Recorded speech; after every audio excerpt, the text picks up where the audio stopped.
Give a big round of the hand. Give a big round. Give a big round. Give a big round. Give a big round. Give a big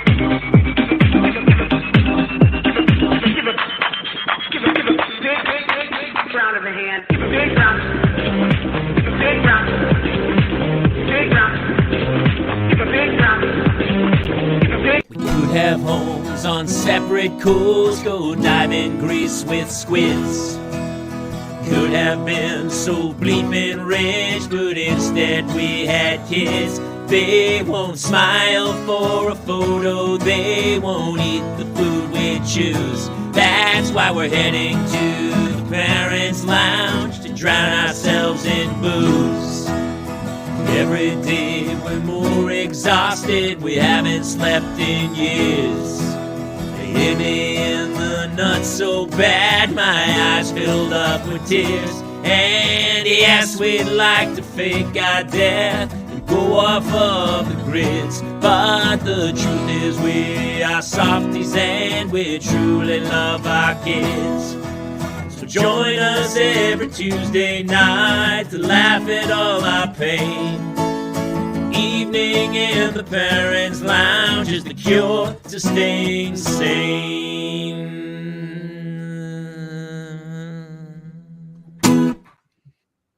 Welcome to another fantastic episode of the Parents' Lounge, seen here on Instagram, Facebook, Twitch, YouTube, and around the entire world.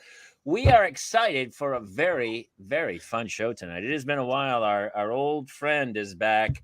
I'm Jamie Kaler, joined as always by Jason Gowan and Justin Ruppel. And our special guest for this evening is, I'm so glad she's here tonight. She's been taking a little hiatus from our podcast, but she's a huge part of our family, and we miss her, and we wanted to chat with her. So we invited our guest tonight. Miss Kate Mulligan is here. Yeah, I am actively trying to do what Justin just did with his eyebrows without moving my mouth. I can't do it. What crazy thing is that made him the most popular guy in high school, didn't it, Justin? That was because I was the most unpopular guy in high school. I mixed up. Some words sound alike. Yeah, see, everybody knows the truth there. The only guy who knew how to do funny things with his face was the guy who only had time to look at his face. Oh, actually, I didn't even think about that. That makes a lot of sense. Hey, Jim Carrey was like, Jim Carrey said that all the time, right? He was always like, I mean, Kate, when you were funny, it wasn't because it was a good piece of moment. No, I was funny because I wasn't hanging out with boys. Right. Funny comes from sad, Jamie. Funny. And also high school funny is different. There was a girl in my high school who was very popular. And everyone was like, hey, I won't say her name, but they would go, hey, do your trick again. And she could put her entire fist in her mouth. And everyone was popular. Like, she was super popular. Yeah, she was popular. Mm-hmm. She actually was super cool. She was very funny and witty. But she had this amazing skill. Her whole fist into her mouth. It fit in perfectly. And you're like, oh, I guess that makes sense. Just a question. What's the practical use for that? Thank you. No practical use. I mean, listen, my phalange doesn't look like this. No. And we should hope not. I know. But you know how boys, the same reason boys would go like, uh-oh, someone's got high beams. Like there was, it's stupid boy stuff. I'm sorry, I thought I had them covered, but okay. No, you don't have them covered. We're staring right at them, Jason. Dude, your man's ear is looking good. Hey, I had pointy man nipples. Did it? Jamie, did you? No, I have very soft little tender pink morsels that are tender was a word I could have gone my whole life without hearing. They're like tender. Tender pink morsels, as if we're going to pop them in our mouth at any time. Well, they've been popped into mouths before, and honestly, I didn't enjoy it. It's not my jam. I'm not a try tailored nipples. They're tender, warm, poppable morsels. You got to air fry them for like 7 minutes, and they're absolutely delicious. Now in your baking section. I used to joke about the fact that every St. Patrick's Day, as the redhead, I was like women would go out of their way to go, well, that's what's happening this St. Patrick's Day. And, and so they were St. Patrick's Day ornaments, my nipples, my pinkish hue. And they were, they were like, oh, where are the freckles? And let's get this on. Wait a second. Are you saying that you were kind of like a souvenir that comes with St. Patrick's Day? Yeah, I was used and abused every St. Patrick's Day of like, the drunk girls would be like, grab the Irish guy, grab the redheaded dude. No, Kate, I need backup on this. Do women so using or abusing, friend? You enjoyed every last second of it. All right, thank you. Not even a question. No, number 2 is the question I need, Kate. Do women go hunting based on the holiday? Is it like? I'll bet they do. I haven't even considered that. No, sir. Okay, because otherwise they are very. But you know what? They're drunk enough to not notice that red hair's ugly on St. Patrick's Day. JK, Jamie, JK. No, you're absolutely right. I'm gonna tell my 2 daughters that before I tuck them in tonight. By the way, my cousins are redheads, and I love them. And Kate says you guys have ugly hair. Sleep tight. No, I actually love. No, here. So because of that, but Jamie suggested it, which means now I have to let it fully gallop until it stops trotting, which is to think. Does that mean like on 420 they're like, we need a guy with dreadlocks? Yes. The whole month of February, they're like, it's Black History Month. I was going to say, they're like precious moments dolls. Talk to Kate about June. You should see Kate on Juneteenth. She goes ballistic.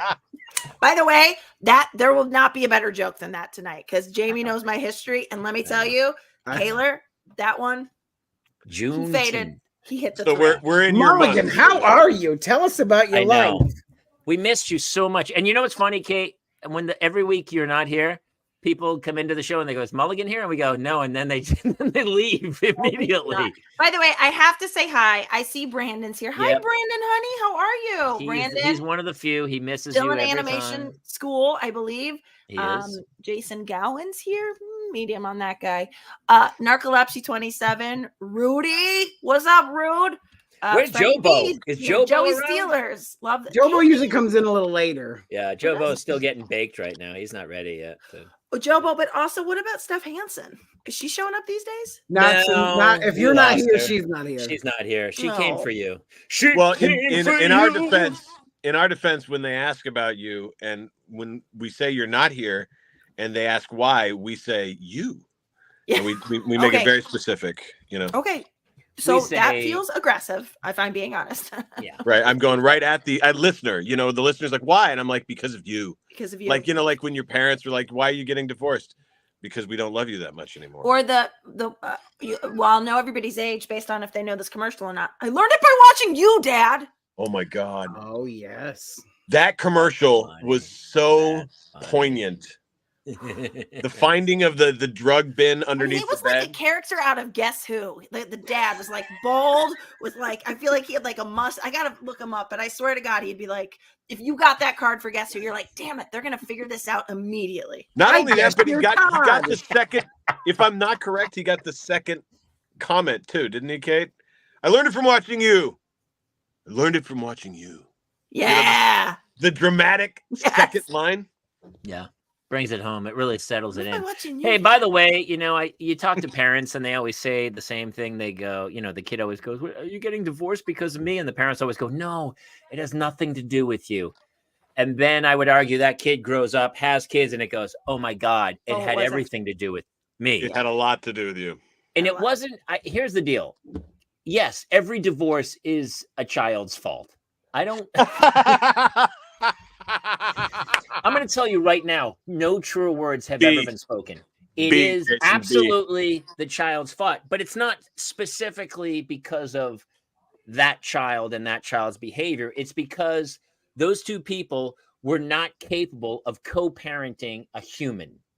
So it's not that child exhibited talent I don't know. that was I bad. don't think we can categorically say it's about that they weren't capable of co-parenting, but I think it's also that people change when they become parents. So like whoever it was that you married, once you became a parent, you're just a different person, and maybe that would not be a person that you would have married if you had met them post kids. I mean, I think about like just even like my drive, just like, you know what I mean? I used to be thin, tall, and handsome. What'd you say? I used to be thin, tall, and handsome before the kids. Listen, I used to not have a kangaroo pouch where 2 children lived. Before shoulders cleared my vagina. So I'm just saying, we all were different at some point. And if you can evolve together, it works. And if you cannot, Isn't it funny? Because when you're dating someone like my wife and I don't think we ever we never hung out and didn't have a couple drinks and go out. Like we were like fun time couple, and we would go party and tear it up. And they were like, you know what we should do? We should get married and have children. And Yeah. we're like, but we never like did anything that would go like, yeah, this is how parents would act. Not once. We hung out. We traveled around the country. We flew everywhere. We spent time alone. We hung out. We drank and partied and had a lot of sex. And then we're like, you know what? This relationship's perfect for raising 2 other humans. Well, you know what's wild to me is if you wanted to be my favorite person, you should have never helped me make 2 people that I love more than you. Do you know what I mean? Oh, that's interesting. That's so that Boom. my wife once said to me exactly that. She goes, you know, the kids were super young, and she goes, at some point, something was up about like, hey, look, what happened to us that we used to be? And she goes, the truth is, I don't really need you anymore. The kids give me all the love that you gave me, and they do it better and more loving. So you're not really necessary. I will tell you now that my kids are like getting a little older, like 10 and 8, and they're like, no, mom, no, I'm not. I don't want to sleep with you. She's kind of coming back a little more about like, hey, remember the love? She's like, my throat feels really empty. No, that's the last thing. Never. Not yet. Okay. It's always been empty, Kate. Let's face it.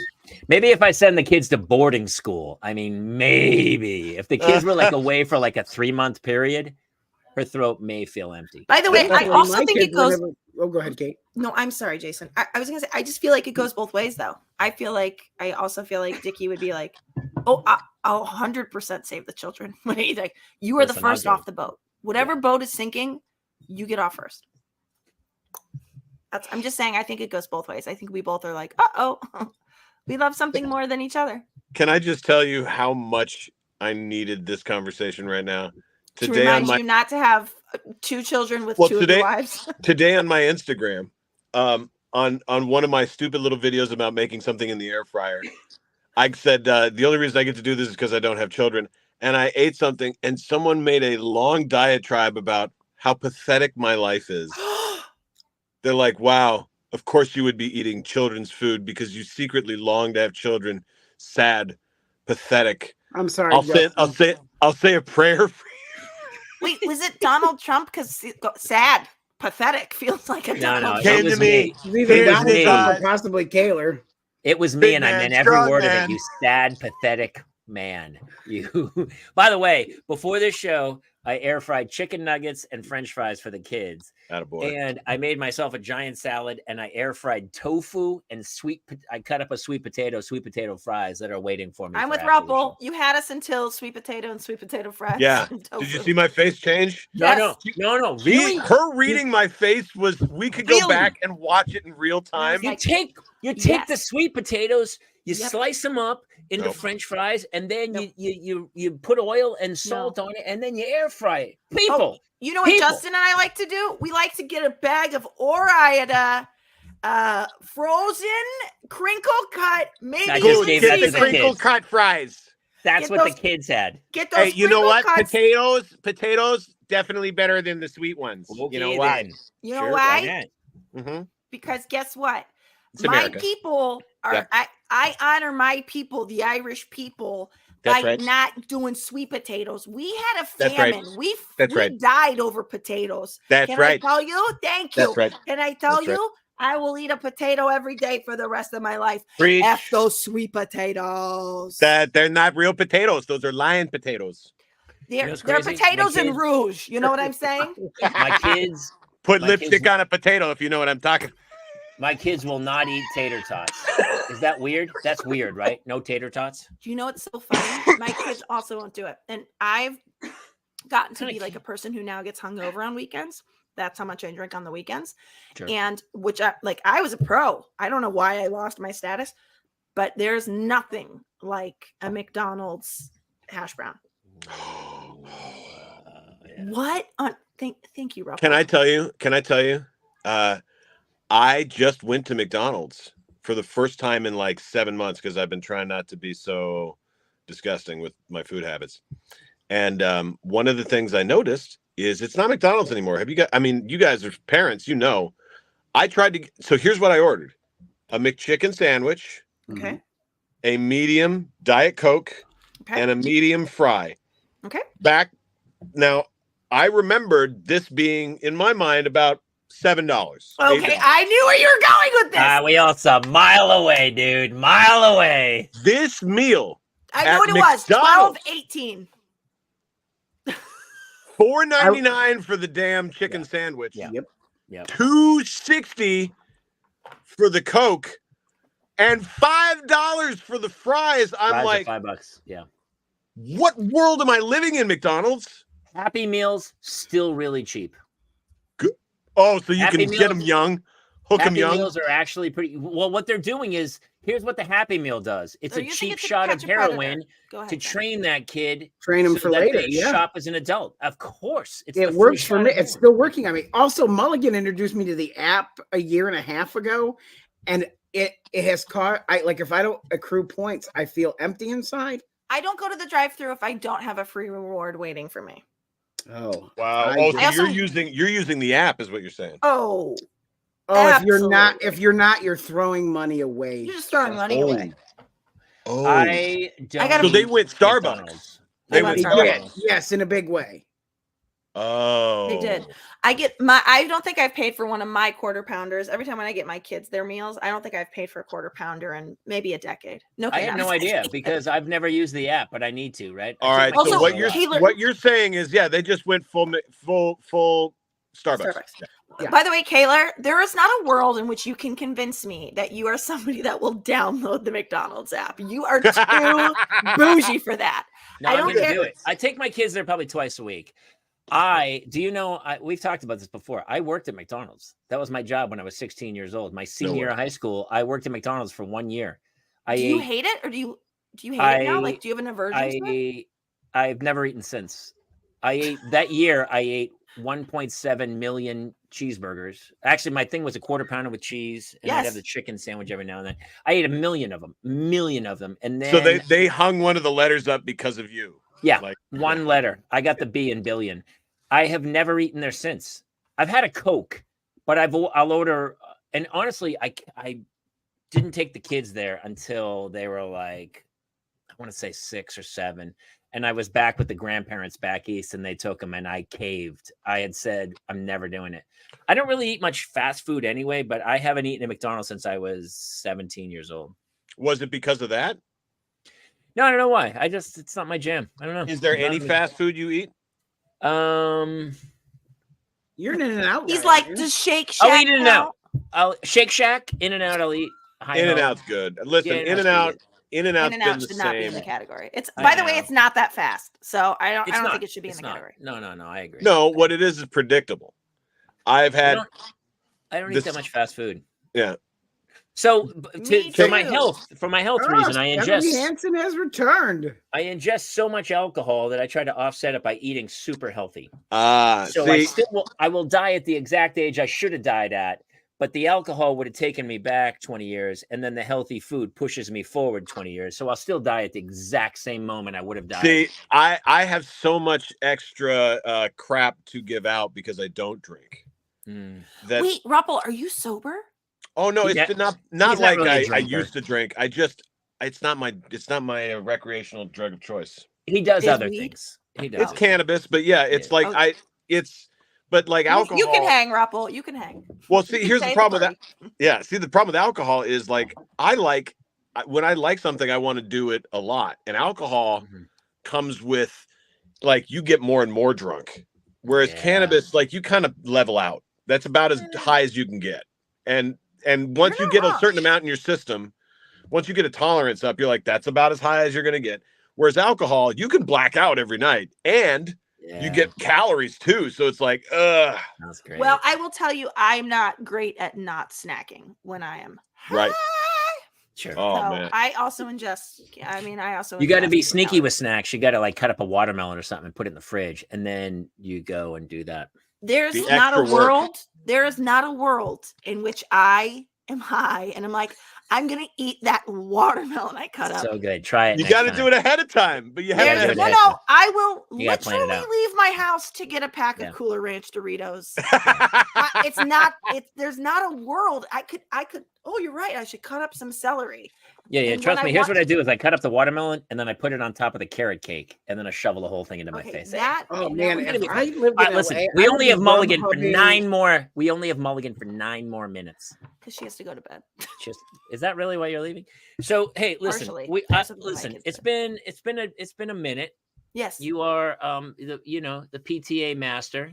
I'm not the PTA master anymore. It's funny, I took, and I'm sure people know this. I took I got certified as a sub over the summer for my son's school district. And then I took on a job at the beginning of the year. They did not have a what's called a SPED teacher, which stands for special ed. They did not have a SPED teacher for 4th and 5th grade. And the principal said to me, would you open the classroom? I mean, it could be, it's long-term subbing gig. It could be 2 weeks. It could be whatever. It is now 6 months in and I'm the teacher. They got me certified through the year. It looks like I'm going to be doing it again next year. So like, It's actually awesome. It's really I cool. will tell Mulligan. you, I am very surprised I was at a real crossroads. Kaylor knows this. Jason knows this too. Ruppel, you know it now.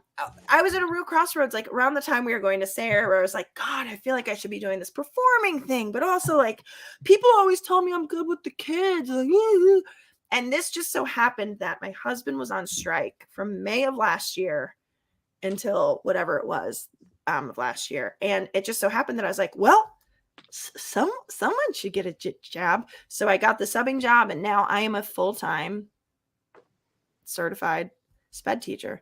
And by the way, not to love it. interrupt, but the word SPED feels wrong. You know what's funny? It's what we were asked to use. SPED. Really?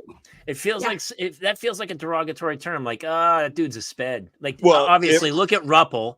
He Here's feels like a SPED, doesn't he? Oh, you know what's No. really sad? That was the derogatory term we called. I was gonna say it was for us as well. Really? oh, SPED? we used an I never R heard it. word. Yeah, we called We it. use the- also please. but We use the SPED R was word also for a thing. movie we didn't like. We use the Yes. R word if the sandwich was off. You know- We used You know what's interesting? the F word, by the way. The we F wouldn't use- derogatory word. We wouldn't use the R word or the F word about people who the derogatory term Actually was applied to. derived from. Right. We never Right. did either. And that was a mind-blowing thing for a child to grow up and realize is like, you're like, oh, you're using a word. You're like, yeah, I wasn't doing that to those people. I was doing it to, you're like, yeah, but that's how offensive it is. Yeah. And It's the G like- word, the G-A-Y, we'd say as a kid. We would. Oh, throw out yeah. G-A-Y all Dude, the time. Part of the growing up and being and having two family members part of the LGBTQ, Q being the last one, there was a football game that we played, toss the ball up in the air, and there's four people there. One would catch it, and you just have to get tackled. And it was called smear. Smear. Yeah. Well, yeah. We played that all the time, dude. That's crazy, right? And I was like, what the? I know. Even Wow. then, even as like a little kid, I was like, this feels wrong. I said, I always said that. I was like, this feels uncomfortable. And that's like that was very forward thinking considering it was 1952. I miss the R word. I miss the R word because for me, it was never derogatory. It meant it's like, and I even do a bit about slowing things down, and it means to slow something Sure. down. Oh, and yes, you're like, yes. I know I'm a Stephanie big fan Hansen, of music slowing teacher. life She down. uses Yeah. that word all the time, right? Yeah. That's To- actually a to- music it's term. still a music term, yeah. Yeah, it's a music term. So for me, that term, it bums me out that we can't use that particular one anymore. But I get it. Listen, I don't want to hurt anybody's feelings. So if somebody Well- says this hurts my feelings, I won't say it. Oh Hurt yeah. my Well, feelings on a unfortunately, daily where you're basis. from Doesn't too, bother Jamie. me. Dude, Was I'm from that Boston. Jason? Oh, Was that Jason? I said he hurts my feelings on a daily basis. Never bothered him then. Well, it's kind of But fun I'm- to hurt yours. Yeah. No. You only hurt the ones you love. You know that. Dude, Oh. but yes, that's true. But where Jamie's from, that word specifically was very, very prominent. and but see, also, here's, it's the best accent ever for that word. but that's what I was gonna say. That's what I was gonna say. Blank? The C word, the C word is used by the UK because it sounds better with a 100. UK accent. And also, so I good. love that word. It's so good. Me too. The way they I use throw it, that it's word fine. around. I played so much soccer with so many British guys that I started using it. And then I would get around other people who weren't British and weren't playing soccer, and I'd say it, and they'd be like, dude, you can't use that word. I go, You're like, whoa, whoa, whoa. oh, it was just with some English dudes, and they said it was fine. Hey, my They're buddy, like, no. my buddy John Brody, John Lee Brody, he does a perfect Ben Stiller impression. Oh, it's nice. Stephanie, that's funny. That's Hold so the funny. D longer. And he gives me this. Yeah. He gives me this this great Ben Stiller impression, and I use it now every time I'm trying to stop somebody dead in their tracks. And I'm giving credit to John. Here it is. Ready? It's Yes. whoa, whoa, whoa, whoa, whoa, whoa. That's the perfect Ben Stiller impression. Yeah, that's funny. If you think about it, it's That's it's absolutely perfect. Whoa, whoa, whoa, whoa. All right, Mulligan, I want to ask you one question before Yeah. we let you go. And this is it's kind of timely. It was in the news. I don't want to go too crazy, but I have opinions about there was a woman, a mom, Yes. who was convicted today Okay. Oh yeah. of manslaughter. By the way, you could literally tell me anything, and you could say it happened today, and I would not be. I don't know what's happening. I'm not on the news that much, but for the people who are watching, was a shooting Michigan. a while ago, Michigan. The mom, for the first time in history, was held accountable, and she was convicted. They were brought to the school that day. He had the gun in his bag, and they talked to the parents, and the parents were like, the kid was and the mother had bought him the gun, and of course he shot up the school. Do you know the story at all? No, I don't know the story at all, but also, Oh. yes, she should be convicted. That's correct. She was convicted, which was huge to convict her, and now the father is going to be tried. And not just this instance, but I think this whole thing about parenting is like, look, man, if you're going to have kids, the kid is a weapon. You're creating another human that can do so much damage on Earth that if you're not responsible enough, we either need to take kids away from people or, I don't know. Kate, what do you think? I know. Yes. I'm sorry.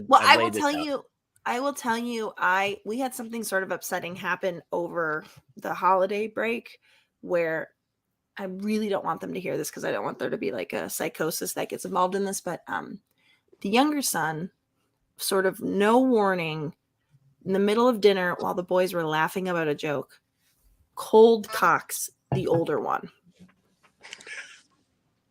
picks up his bread and continues to eat. It was the most sociopathic, beyond the pale. I was like, and my husband was like, wah, wah, wah, and I was like, I was like, no, this will be the moment that we knew. This will be the moment that we knew he had.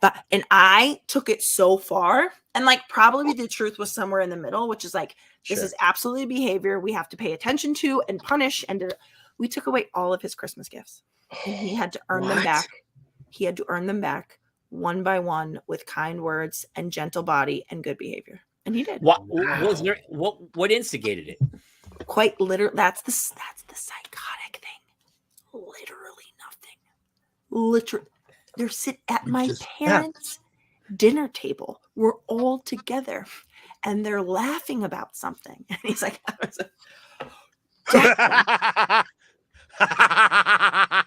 and then picked up his buttered roll and kept eating. This is like, take the cannoli. So the apple doesn't fall far from the tree. That's right. So he takes after mommy. No, I just feel like I'm just saying, and I got on it and I handled it. Like we brought him upstairs. I did not speak to him. I put his overnight on him and I put him to bed. And the next day I said, you are not those toys that are here. They are not yours anymore. You will earn them back. I mean, cold cocked him, hit him in the face. I honestly, there was part of me, this is such an unpopular thing to say, but when you have a baby that's colicky and you Yeah. actually have to say to yourself, put the baby down, don't shake the baby, put the baby, like Yeah. there was a moment where I was, Sure. the fear and rage I felt, I was like, don't, and I did not do anything, but I will tell you, this is what I'm saying. These parents know there is something not I couldn't agree right. more, Kate. I see this. I see kids at malls sitting next to people, and I go, something's wrong, man. Yeah. And I don't, it's like, look, parenting is the hardest thing I've ever done in my entire life. Like, oh yeah, not even within. I mean, if I, we've talked about it. If I could go back in time, I don't know. I don't know how things play out. That's not true. No, because Okay. you're like, I love them with all my heart, but I'm also like on a daily basis of like, wow, how do I fix this? And I'm constantly on them. They're starting to do the iPad now, and so they're like playing Roblox and stuff. And I'm trying to limit it, but some of their friends are on 24/7, Yeah, and yeah, I'm yeah. like, I'm trying to hold the whole thing together and see this kid into adulthood and hope that kid isn't a sociopath. But if my kid was, we had a lice problem where other people weren't maybe taking care of their kids' lice problem as well as we would have hoped, and that infested the whole school. Yes. Because somebody else didn't take care of their kids in the right way. And now you see it with that kind of stuff, and you're like, yeah, honestly, I think it's a good wake-up call to go, hey, man, you can't just unleash this beast on society. You brought this human into the world. You need to be responsible and take charge. Apparently she was off horseback riding. You should read some of the testimony. She's off. The kid was almost bothersome. The kid's obviously going through insane problems and drawing stuff in the school, calls the parents and says, hey, your son, the school was afraid the kid was going to kill himself. And the mom gave him a gun, and they didn't even check his bag. He had it in the bag that morning. Crazy. This is the other question I have, though, too, because I feel like something I'm keenly aware of now that I'm a teacher. Because here's the thing, my kids are with me through 1:15 every day, and then we mainstream. It's called or go to gen ed they mainstream. So I have, depending on if I'm with 4th or 5th grade, I see 32 or 31 mainstream gen ed 4th and 5th graders, and there are some that I'm like, what's that situation there? Yeah. Like, there is some part of me that's like, sure, there is a culpability with the school too, to say like, this be like, there was anyway. And then what happens is you get the kid gets assessed, and the kid gets a 504, the kid gets an IEP, whatever, and you get the kid the help they need. So there's also part of me that's like, what about this was flagrant to people beyond the parents too? Well, maybe rule 1, don't buy the kid a gun. No question. I mean, maybe the gun is. Or Jamie, how about we just give them all guns, right? I'm not anti-gun. But I just think you're in the Navy. I'm a marksman. I have medals and I've shot. I know you are. Yeah, so I'm familiar with guns. I grew up in New Hampshire and stuff. But some kid who's having troubles, you don't go, maybe this is the key to bringing him back to reality. It's like that. It's the same with the Adam Lanza thing. We're in Sandy Hook, where you're like, the kid's taping black trash bags over his window. Maybe taking him to the shooting range with an automatic fucking rifle isn't. Didn't you tape black garbage bags over your windows? We did. We did, but it was for sleep training. It was for sleep training. The problem is that people, I think it's time that we are held accountable. Like, I'm a big fan of being held accountable for what you create in the world. I couldn't agree with this more. It's the same way, like, if you've got a rabid dog and you've never trained it and it bites somebody, you should be held accountable for that. Yep. You should be put down. We're all agreeing. You should be put down. We love you, Mulligan. Or taken to the Michael Vick School of Dog Training. Hello. Too soon? Too soon? No, I'm saying, that's good. 15 years later, 15 years, 20 years later. I don't know. Let the dogs bite. I just have to say that Narcolepsy 27 saying, I'm practically anti-bread after this story. He's talking about James.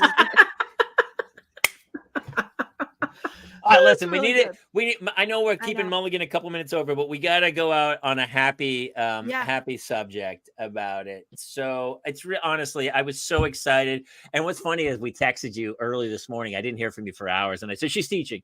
And then finally I got a response, and Jason and I both called each other. She's like, she's in. She's Oh, that's so in. sweet. Buddy, we I- missed you so much. I know. It's funny. It's wild that a thing that has made me not recognize my life anymore is something Sure. that I'm actually quite happy doing. So, I will say, like, it's, I'm at school from like 7:50 until a lot of times 5, 6. I came home yesterday. I got into my bed and fell asleep from about 5:15 until 9. Mhm. Woke up and then went back to bed. So Well, I just, it's a Can lot. can I tell you, Kate? There are a lot of different professions that come into my life, and through my childhood, I still remember every name of my teacher. Oh, I love that. And that's the kind of impression that truly special people can make if they're in the profession of teaching. Thank So you. I don't know they're- if I'm doing they're it, lucky. but Well, whatever the Well, year. not just that, but we talk about doing shows, and you can still go do shows Yeah. and be, you should honestly join the board teachers tour now. They're off well, touring. it is funny because I will tell you, like, the last time I had a show at Flappers, the entire, like, all of the teaching staff. I mean, Right. there's just like, that's the other thing too, is like, I'm just working with great people that are just, so anyway, so But I it's would been argue great. as a teacher, we've talked about this many times, how they're so underpaid, but you are changing lives. And this in the opposite way of when we Oh, yeah. talk about that woman and she should be, held accountable. You are going the opposite way of actually helping people change. And there's nothing better. We were all touched by a teacher who changed our lives in a way and said, you have potential in this vein, and sent you in a certain direction. So I would argue with what you're doing, it's way more purposeful than a Tuesday night podcast. No, I will tell you, this brings me a certain joy. There have been like a couple of moments where I feel like, what, if anything else, like a lot of what I'm doing in my classroom, like I'm hoping that I'm instilling confidence, or like, the amount of times a day I call these kids geniuses, because like a lot of times, like, one of them will remember something, and part of his processing is that he doesn't remember anything. So it actually is a genius thing that he could remember a name from, you know what I mean? So, Funny. but I think beyond that, I do think that, like, going into these gen ed classrooms and showing love and affection for my kids then spills over onto the kids that are in that classroom. And I had this really cool thing happen, where there was, like, very early on, there was, the kids were all doing all about me Google slides.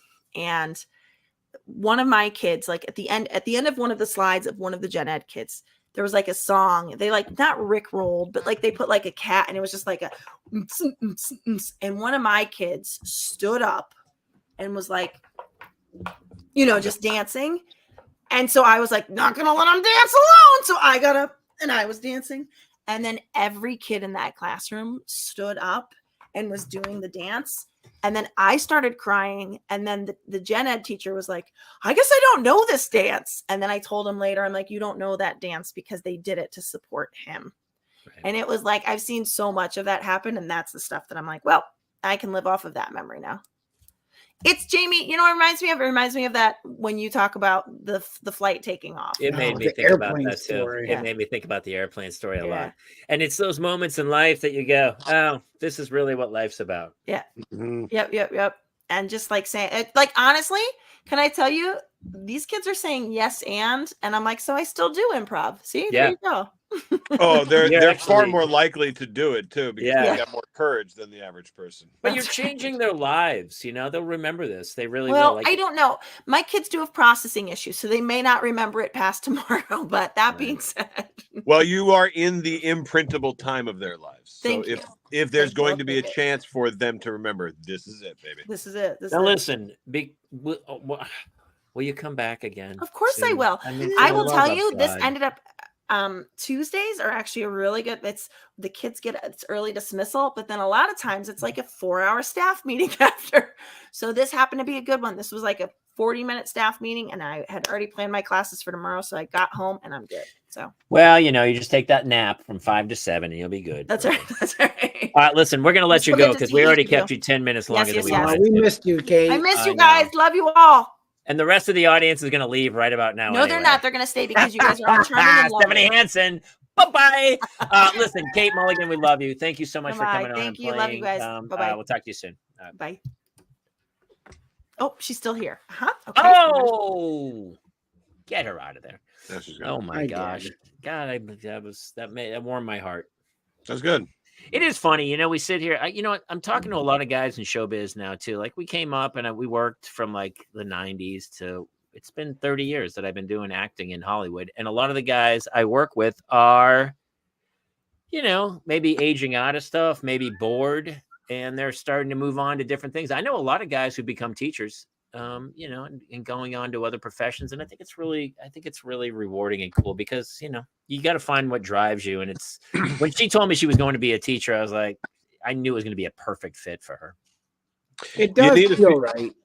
You need a few people to I don't mean it like this. You need a few people to sacrifice what is going to be a much harder thing, which is teaching. Meaning that like in order to get a next generation of engineers and doctors and poets, you need somebody was just about or was one of those things and come back. I remember my best teachers, the one who got me into business school and the one who got me into acting, were both was an actor and a businessman, both of great accreditation, and came back and started teaching. And those were the ones that changed my whole life. Yeah, it's crazy. They really are great. My kids today, it's so funny because my teachers, the teachers at my kids' school are fantastic. They're just so solid and great. And it's funny, we got at noon today, I got a phone call from the school and said, both your girls are sick. They're here in the nurse's office. I go, both? Seems rando, right?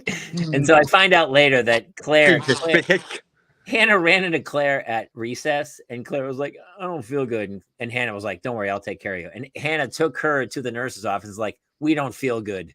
Nice. We need to go home. So, I could have been a dick and been like, they'll be all right. Just leave them there, which I probably should have, but I didn't. I took them home.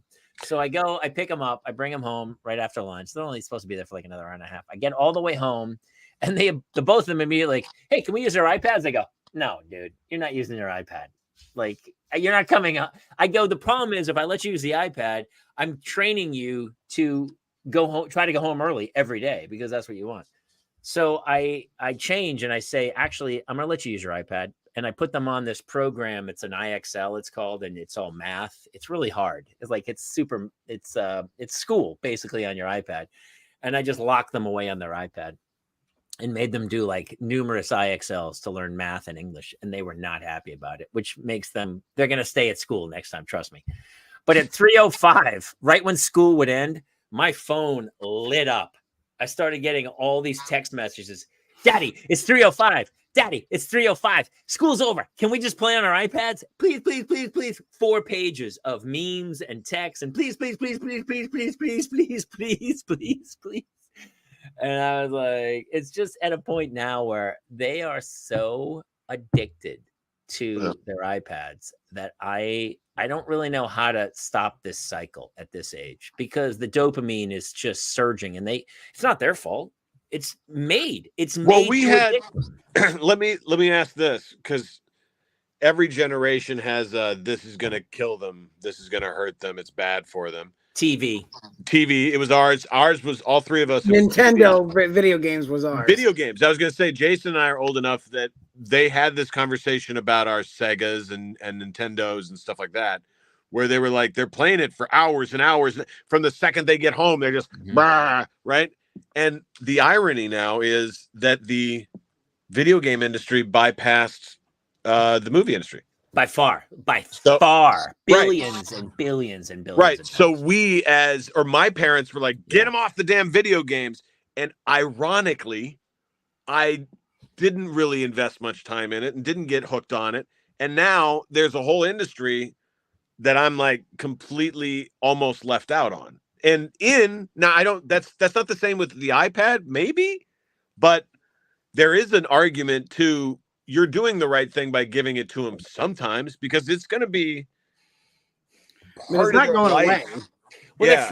their friends are on it. So the Yeah. question is, do you ostracise? And here's what happens. It's literally one parent who says, if we all grouped together and said, listen, no one gets the iPad until they're in 6th grade or a phone or anything.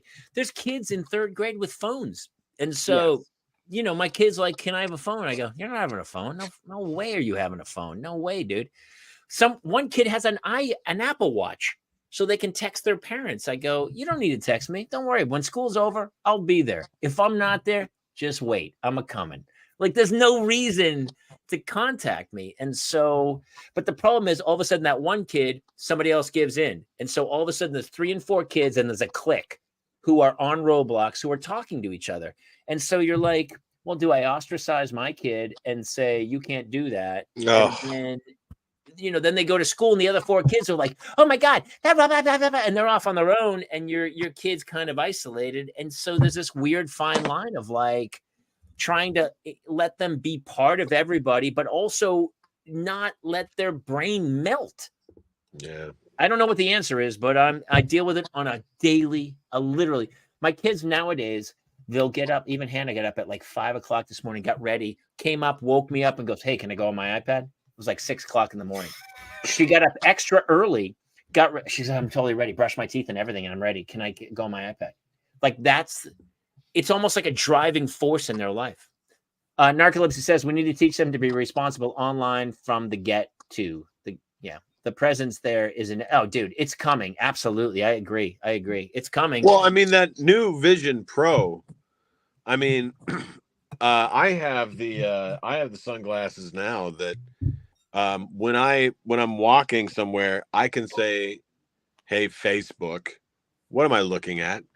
And it'll scan everything in my vision and it'll go, you know, it'll start telling me what I'm looking at. So if I'm looking at like a street and a whole bunch of stores, it'll say on your left, from left to right, you're looking at this and this and this. Or if I go into a grocery store and I hold up something and I look right at it and I go, hey, Facebook, what is this? That's a kumquat, you know? So like, if that's what we're at today, then Jason and Jamie's kids, when they're 35, it might be a contact lens. Provided they allow that sort of thing in prison, where my children will be.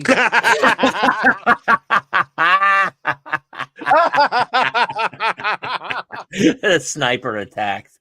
Here, Justin, here's the dilemma for me, is that we are, it's Mike Judge's idiocracy. We are dumbing down. And here's why. Like, my kid comes to me and she's learning math. And in the back of my head, I'm kind of showing her, we were just working on lowest common denominators and I was doing fractions with her. But in the back of my head, I'm like, why am I wasting my time? Because she's never going to need this. By the time she graduates high school, she's going to go, what's 5, 6 times? It's not going to be, it's like, why memorize stuff that is in your hand? What I don't, here's the interesting thing is, I think now there's a case to be made for what you just said. If you show them everything, you show kids till about 10, everything full bore, while their brains are nice and soggy, and malleable. And you're like, what do you like? And if you show them math and they're like, I kind of like this, because I knew some kids at 8 who were like, I like this and I like this, and they're doing math and they're doing equations. Great. They're going to be the mathematicians and scientists. Yeah. Don't teach the other kids that crap. Figure out, there has to be, what do we call it? Aptitude testing. There should be. And that, unfortunately, that sounds a little too much like communism, where you're like, look, you're pretty good at this stuff. Maybe we focus here. What? Listen. Yeah. To go like, hey, you're good with cars. Bro. Don't waste your time with anything else. Go rebuild cars. You're good with it. That's not a bad. If you had told me early on, right? Like I have figured out at about 17 or 18, because I was so bad at school, that my parents had to go take me to aptitude testing. Mm-hmm. And when they found out, they're like, dude, this young man, his hearing is great. His auditory retention of information is really high. His visual retention is very low. So if you tell him to read something at home, it ain't going to do it. But if you read him something at home, he'll do it. Right. And so they're like, why is it he remembers all the lessons, but never anything he takes home? If I had figured that out from an earlier age, I would have been way ahead. Well, the way people learn is different.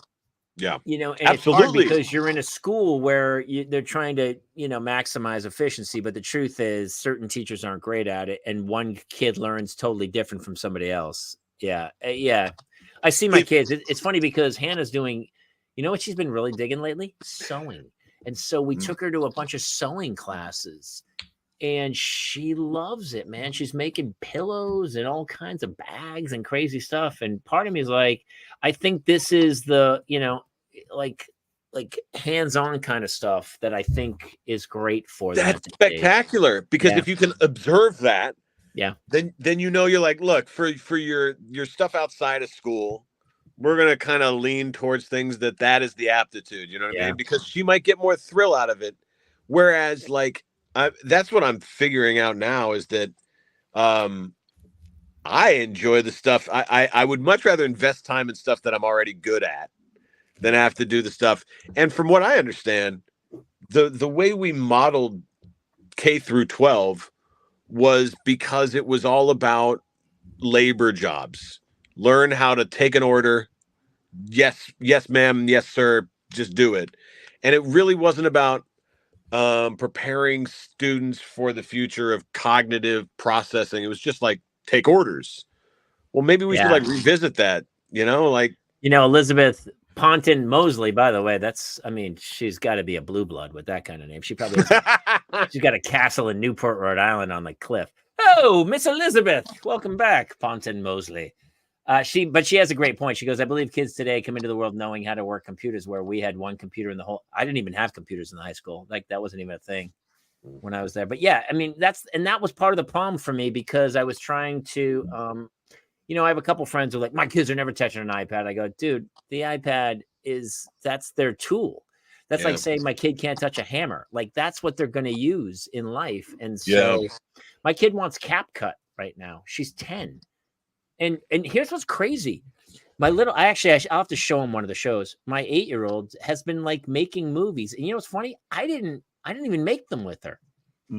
She just has a little iMovie thing and she shoots them and puts them together and it gives you music and all the brother. I would tell you that's a great thing though. I thought the same thing. She showed me. I laughed my ass off at it. She's got your sense of humor too, so she'd be able to make some really funny shit. At 10 years old, I remember at 9, I had a family friend whose dad had a VHS camera where it'd go right to VHS, and that at his house he had kind of like I believe it was an Avid deck. Mm-hmm. So it was like an editing deck. That's a professional editing deck. Avid. Yeah, but just like so because of that, our minds ran crazy. Yeah. Like we had. Me and my little friends, I wasn't the curator, but the sons of the older guy was, we did Hook, Star Wars, like shot for shot. Yeah. Then there were kids versions, but that's what these kids are doing now. And thank goodness, because that's cool. They're going to be great storytellers. I think good. One of the hardest things as a parent is trying to find what your child loves to do. Like, I'm way past the point where I was like, here's what I love. Do you love it? Yeah. And I never pushed them into, actually, I've kind of, if anything, I've steered them away from acting. Yeah. But Hannah's talked about starting a YouTube channel. I'm pondering it. I might let her and moderate it and put her stuff up because that is kind of the future. And she wants CapCut. They're very creative.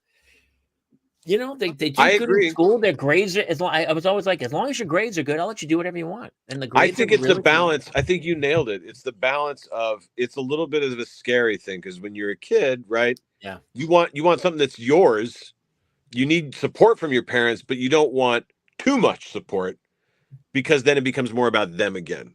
And if you want IEP, Carl Nelson says why every child should have an IEP. Individualized education plan. individual. Oh, yes, of course. Right. And I'm sure at some of the high-end, crazy So- expensive schools that is a so thing. But it's Here, hard. for It's example, hard. let's say your kid's a good athlete, right? And you really want to be a supportive parent because your kid's a great athlete. You Yeah, have to be careful that it isn't more about you reliving your glory. sure. And so if what's got to be tough is you're like, as much as you watch your kid get good at something, you kind of want to go, all right, well, I'm going to give them everything then. Yeah. Because that's what great parents do. They want to give everything, but then everything might be too much. You might push the kid out of something that they'll do for the rest of their life, That's Todd Marinovich, his father was like a robo coach. Right. And then Todd Marinovich was like, I'm really good at being a quarterback, but you know what I really like? It's crystal meth.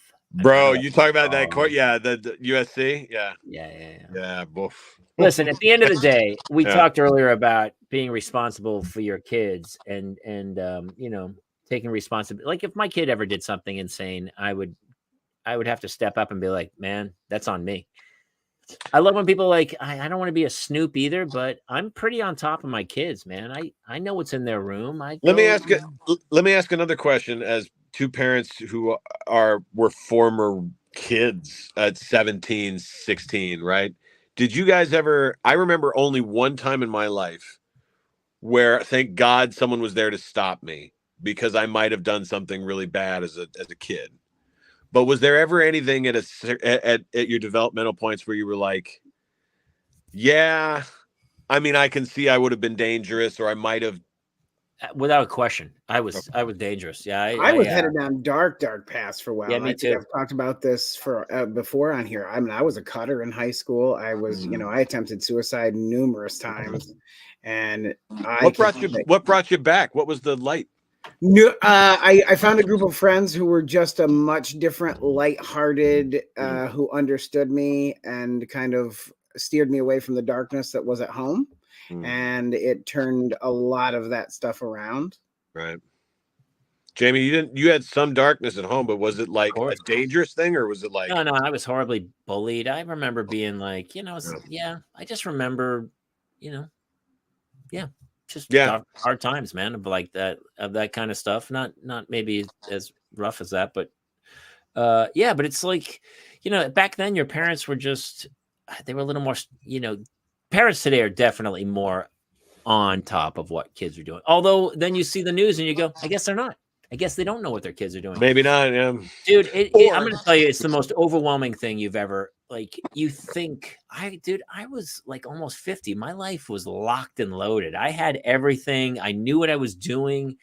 I had found myself. I was successful. I had a bank full of money. I was on a TV show and I had some kids and was like, yeah, I'm totally ready for this. Not ready. Nobody's ready. It's so overwhelming. There's another human and they're on their own journey and you think you can impose like your journey on them and your likes. And I love soccer and I love this and I love that. They're off and running. And it's this crazy thing of like trying to, you want to control it the best you can, but you want to let them run, but you're trying to protect them from themselves. They are constantly trying to hurt themselves. I mean, it's a constant attempt at suicide daily. It's so true, dude. I used to do a joke about the fact that like they're terrified of imaginary monsters under their bed, but they'll run right into traffic. Like Dark Lord did attempt to run into traffic 2 or 3 days ago. Yeah, and he like. No, you're holding their hand and they pull away and run and they just run into the middle of the street and you're like, dude, no, don't do that. It's crazy. He pulled away in a Walmart and was hauling ass. And I was legitimately chasing him and he would get around the corner right ahead. Like I thought we were going to lose him. And Can I say a fun little theory that maybe it is because of my use of cannabis that I thought about this kind of crap?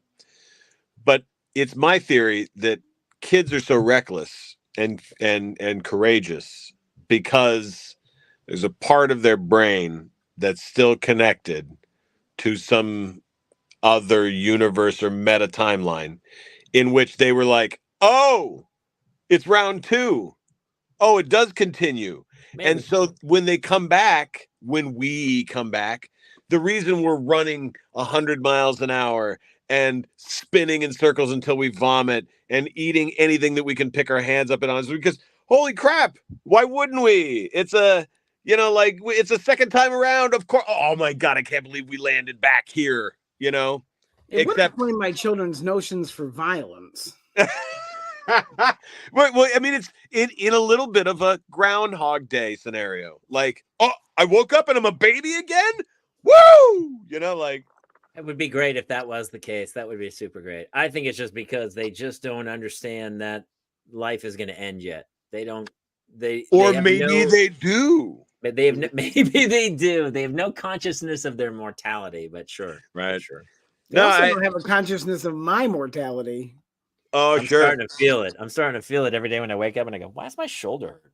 Well, here's the interesting thing. I have some friends who are in their 80s, and they're like, as they get older, they become kids again, and they get to, like my dad right now, he's about to turn 80, and he went, you know what I want to do?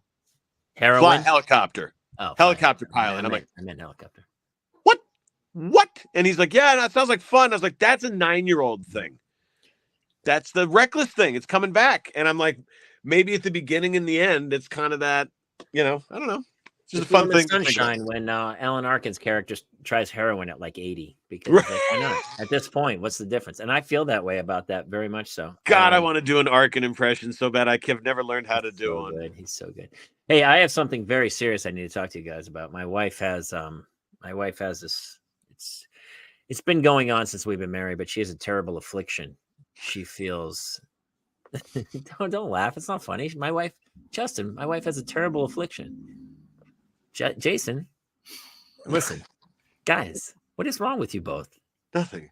Sorry. My wife has, and here's the problem. I don't know if I can fix it. Guys, hey, she has an affliction. Jason. Guys, I'm sorry. I'm being dead serious. I'm trying to fix this, and I want some input from the audience because my wife has this terrible affliction that every time, this is dead serious. She feels incredible pain throughout her entire body anytime she sees my body at rest, and I don't know how to fix it. I don't know. If she sees me laying down watching TV, inside her body, it's like brittle bone disease. She's in incredible pain, and she can't conquer it.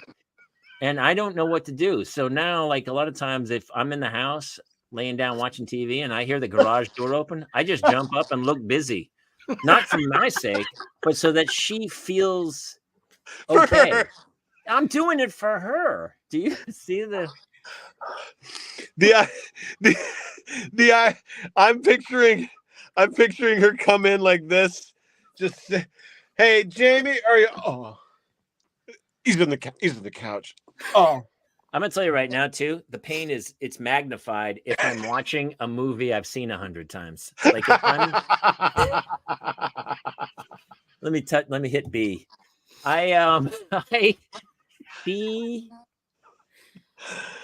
She'll go like, here's what'll happen. She'll walk by sometimes, like if I'm laying down watching TV or something, relaxing. She'll be like, wouldn't that be great to lay down? And I'll be like, yeah, I don't know if you know this.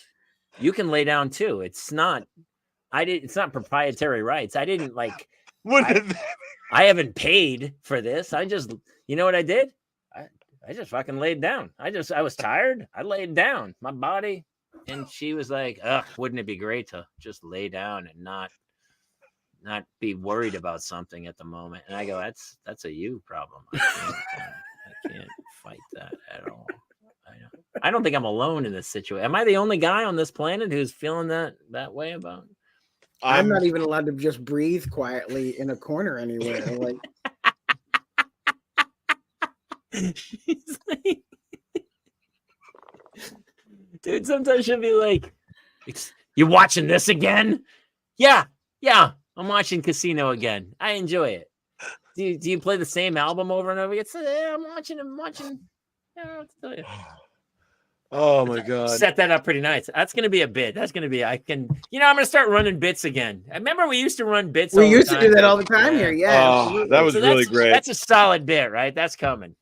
Bro. You had me at brittle bone disease. I'm going to have to go back and watch this because I improvised it, but I think that's a Hey, bit. That's a all right, solid here. bit. If you want to hear a bit, I'm running here. All right, let's go. Because What do you that got? was so good. This is a bit I'm running. I believe that everything has a balance, right? Mhm. For every action, there's an equal and opposite reaction. And so when someone says like, men are this way or women are this way, I'm like, there's got to be men aren't one way. There's got to be an equal opposite, right? So like for a long time, I've been trying to figure out why my partners like the Real Housewives of Orange County, which they're watching right now behind my head in another room. And I realized I was like, there's no way, there's no way I'm getting this. And then I'm like, oh, it's the WWE.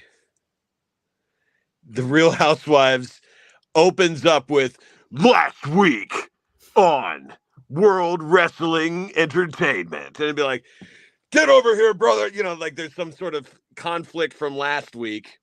And then it starts with the music and then an intro with them and their faces turning, like, you know, and that's what Real Housewives is. It's literally like last week on Real Housewives. Hey, you whore! I told you not to. And then a lot of people say that I'm a ray of sunshine, but not unless it's covered in diamonds. And you're like, what the hell was that? And they have like a theme song. It's so it is. That's the exact.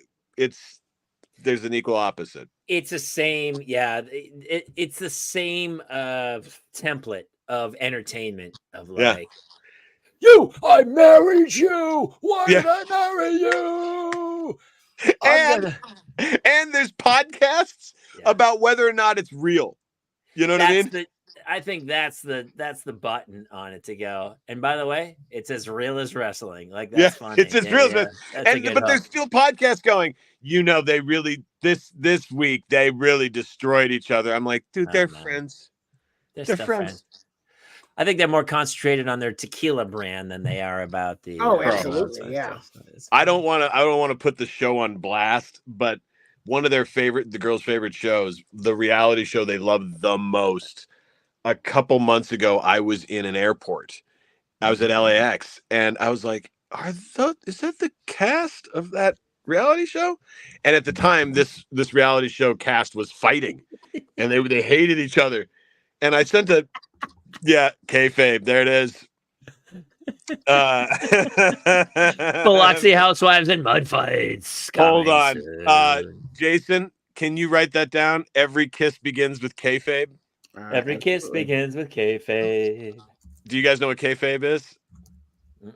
Of course, Jason does. Kayfabe is within the story arc of wrestling. So if something happens in the arc of wrestling in the storyline, that's part of kayfabe. You know, and we're to take that as real. You know what I mean? But we know it's not. We know it's in canon, right? That's funny. And so, like every kiss begins with kayfabe. God damn it, that's good. We need to just hire Rudy as our writer. Seriously, Rude. Oh my god, good. That's so funny. But like now it's getting me to look for every single thing that I like and finding that there's a female equivalency that my partners love. You know what I mean? That's so funny, man. Yeah. Well, it's good to see you writing. We're all kind of writing jokes. I get up at 3:00 in the morning and I wrote this joke because I was at soccer practice and I didn't realize how old I was until the kid did something. I said, "Hey, great job, kiddo." I called a child kiddo yesterday. And I was like, "Hey, 23 skidoo, nice gams." I didn't know I was like all of a sudden in the 1920s with like, "What do you say, kiddo? Nice play." And I did you then feel your pockets for a Werther's original? Later on, we'll be going to the theater. I love Werther's originals. Here's how I know I'm old. I still have cable. That alone tells you how old somebody is. Wow. Remember when cable was like, whoa, you're rich. And That by was the way, I got rid of cable a week ago. I was going to say you were getting rid of it, right? Last I I just knew. got rid of it. I got rid of cable, and I haven't even gotten YouTube TV, or I haven't gotten anything. I have still. Attaboy. I have Hulu, Paramount Plus, Apple, Netflix, Disney Plus, but I don't Hey, have look, any. as long as you don't have to watch the NFL live, you're good to go. You know what I mean? I don't have ESPN, but I don't miss it. You that you much for can't some watch it reason. live. That's the problem. If you're not a live sports fan, you can never go back to cable again or one of those live broad. No, there's no reason to. I would have watched some of the golf this weekend. I think it was a Waste Management. I didn't watch it, but I've watched so many. I'll watch Paramount Plus actually. Paramount Plus has CBS, so I get Yeah. my news. Yeah. And Hulu has ABC. I get my news now from the God, this sounds horrible, but like the independent newscasters on Sure. YouTube. Yeah. They're I get my gathering news. This guy in Idaho. He's got a manifesto out, and he lives in a little bunker. But he knows everything, and I watch his news every day. It's turning the friggin' frog day. If I could punch certain people, I think it would all come together. By the way, we got to wrap soon. My kids' talent show is this Friday, so we'll be sure to be talking about. Do you remember, Jason, when we did my kids? You weren't here, Justin, but my kids did a talent show. The very first one, she was in first grade, and she had a panic attack on stage and froze. And I had to walk on stage and start singing. It was a Katy Perry song, I think, at the time, or Firework or something. It was Fire. I remember it was Firework. Yes. Firework. And she was like, and she got up there and she just went. I have a video of it. I can't. She would kill me if she saw I had the video of it. One day I'll break it out. But so she's doing. They're doing a song from Trolls this weekend, and the other one, Claire's playing piano, and her friend's singing. Oh my God, this is hilarious! So they're doing a sea shanty, and the sea shanty is. What do you do with a drunken sailor? What do you do with a drunken sailor? What do you do with a drunken sailor? And the school was like, can't do those lyrics. So they changed the lyrics to what do you do with a student tardy? What do you do with a student tardy? What do you do with a student tardy? And I was like, I go, okay, whatever. You guys do what you do. And so they're doing the talent show this week. One's playing the piano and one's singing. And I was like, whatever. The twins turn 5 tomorrow. Oh my gosh. This will be our final story of the evening. Jason talked to me about it today, and it's a pretty dude. How excited are those kids? You heard them on the phone. We gave them their birthday presents early because there was no hiding. We got them 2 Spider-Man like ride-on motorcycles. There were some attempts at vehicular manslaughter today. That was me. My ankles are torn the fuck up right now. It's not okay. And I was already injured and now it's worse. And they are so jazzed up. They also, this is the first year because, developmentally, because they're so far behind. This is the first year that they understood what blowing out the candles was. And so we did blowing out the candles 5 times each because they were so excited about that activity and that we were making such a big deal about them. That's so huge. Tonight was, even though I did get run over several times by motorcycles, was a win as a dad. Brother, that just made my whole day. I think we should all blow out the candles for how old we are anyway. Well, what's funny is Jason, Jamie would never catch his breath. No, God, at my age, no way. For the first couple of years of the show, Jason didn't want to talk about, his kids and what they were going through and what he was going through with them and stuff. And all of a sudden they've made such leaps and bounds with being nonverbal to all of a sudden. I was on the phone with you today. I was like, hey, they don't sound that nonverbal, dude. And you're like, no, they're very excited about their birthday or whatever.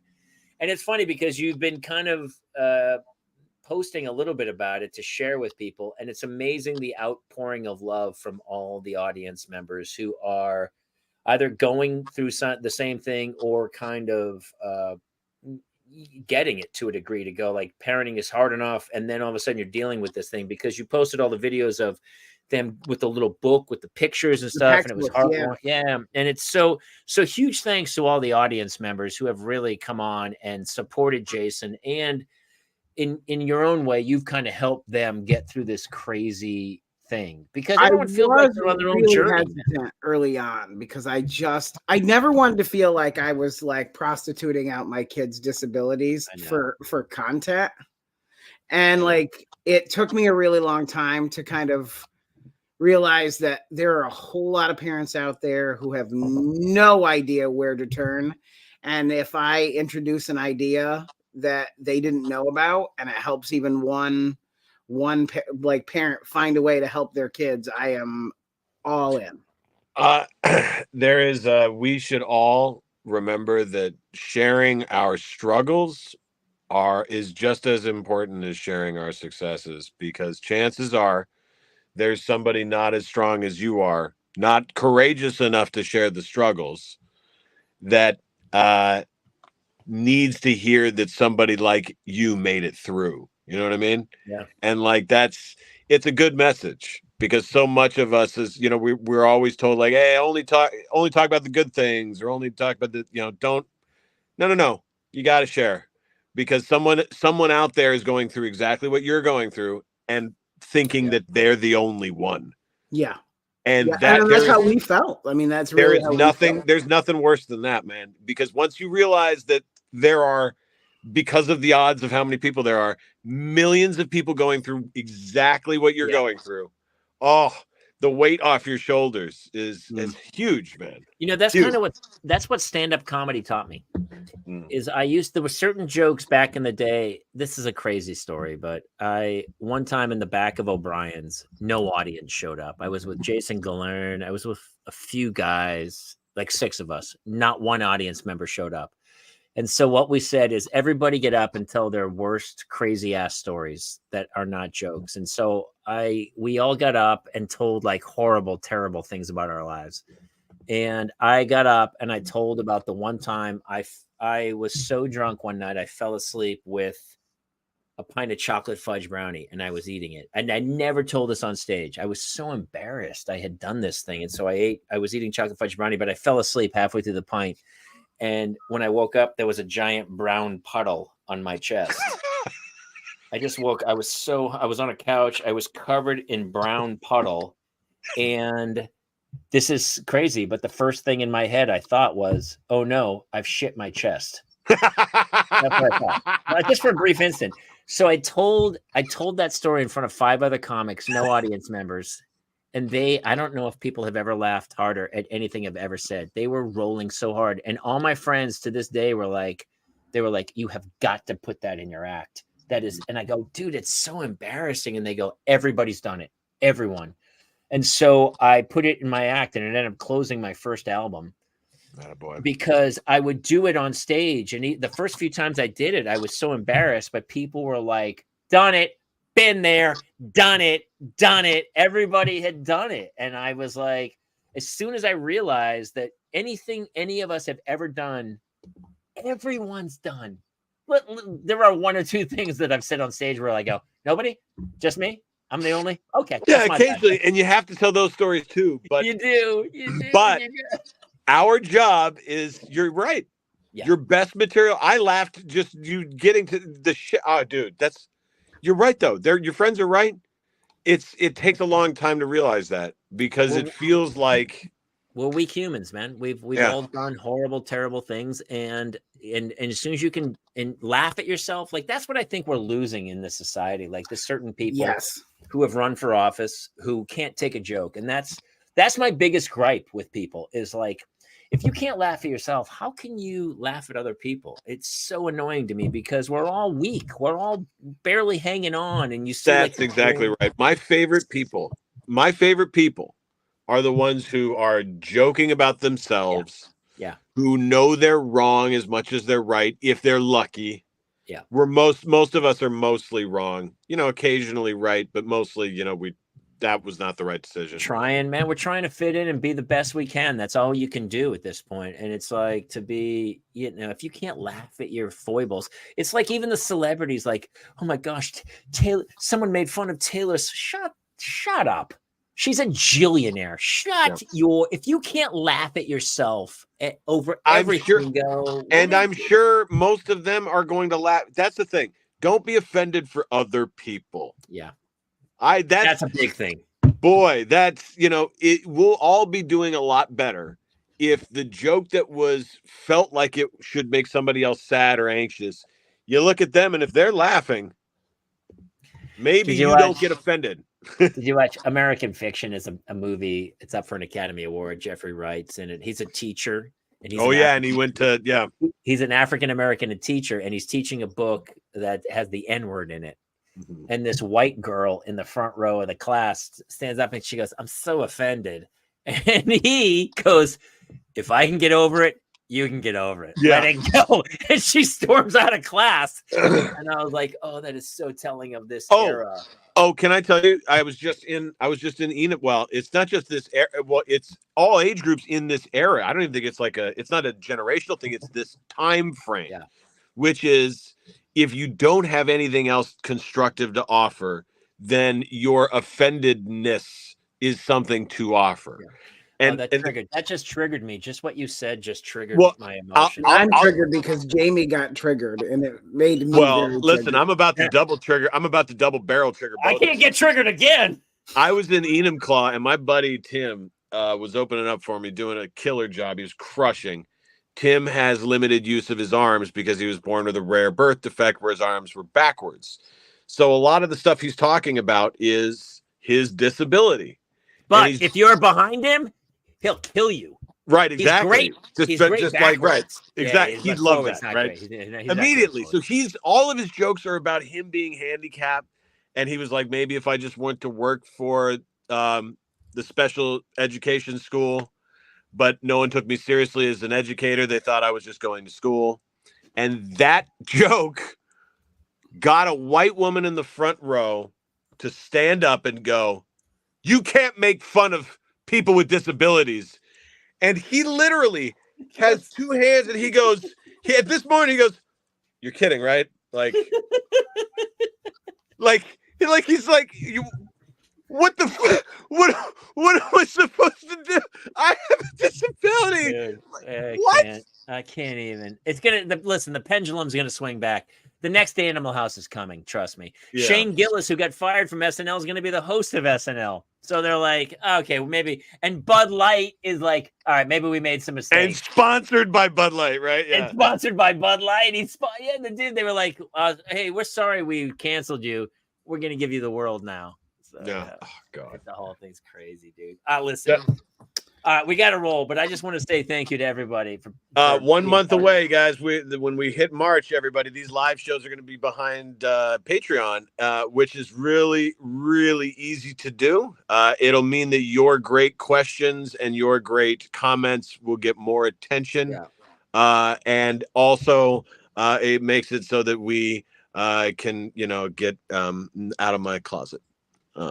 Yeah, Daddy needs to have some minor compensation. But yes, we are going to start doing that. We have a lot of changes coming up. We are so thankful for doing this show. It's been cathartic for all of us and hopefully for you guys as well. And so for all the parents out there, we also have shows coming in the metaverse as well, which is insanity. Yes. We're going to start doing that. So get your Oculuses out. We also have some live shows. We are going to be up in Washington soon, I believe, working that out. Yeah, we're about to announce live dates. That'll be coming probably next week, everybody. Might be up in New we Hampshire also have, we've already got the Sayre show booked for November, so get ready for that funness. Hey, also next week from the Disney Plus cartoon Miraculous and Pokemon, Reba Burr will be here to talk. She's going to have her first child, so she's a voice actress, a good friend of Carlos Rockies, and she's going to be joining us next week on the show. That's right. He might come by soon. We also have recorded episodes with Kayla Sullivan, who's a huge internet star, and Chip Layton from The Layton Show, and those will be coming out soon. So listen, we're thankful for you guys being part of the show and letting us kind of rip it every Tuesday night and not getting our own parental mental health. But yeah. Also, the audio podcast drops on iTunes, Spotify, or wherever else you get your podcasts on Mondays and Thursdays. Look at us. We're getting professional, guys. Look at us. It only took 3 years. It only took 3 years of insanity before my wife was like, "Hey, are you doing anything with that thing?" And I go, "Yeah, we'll try to figure some stuff out." We needed Ruppel to come in and make everything work out. Ruppel be crazy. Ruppel be crazy. Yes. Huge thanks to Mulligan. We miss her so much. She's such an integral part of what we do, and it was really great to catch up with her. So that is it. I have to go put kids to bed, and then my kids have a noon dismissal tomorrow, so I have like a 3-hour window to get stuff done and then work on my life. And we'll talk about the washer dryer I just bought today for $2,500. It's awesome. It's really falling into place. Anybody else? No. Love you guys. See you next If week. you are listening to this on iTunes, be sure to subscribe and if you can write a review, we really appreciate it. We love the support, and listen, it takes a village, so help us out as much as we're helping you. That's it. We got what a fun show tonight, man. I feel great after it, and I hope everyone else feels pretty good because I feel great, but man, I also have no kids to put to sleep. No, but I got a super funny bit about my wife. I couldn't even get through with it. You guys laughing. I love it so much. Start breaking out some new content. The new album's coming, baby. I've been actually writing a bunch of bits, so I got a whole slew of stuff coming out. So, all right, that's it from here. For Justin Ruppel, Jason Gowan, I'm Jamie Kaler. Our special guest tonight, Kate Mulligan. We love you guys. Thank you so much. We'll see you next time here in the Parents Lounge. Good night, everybody.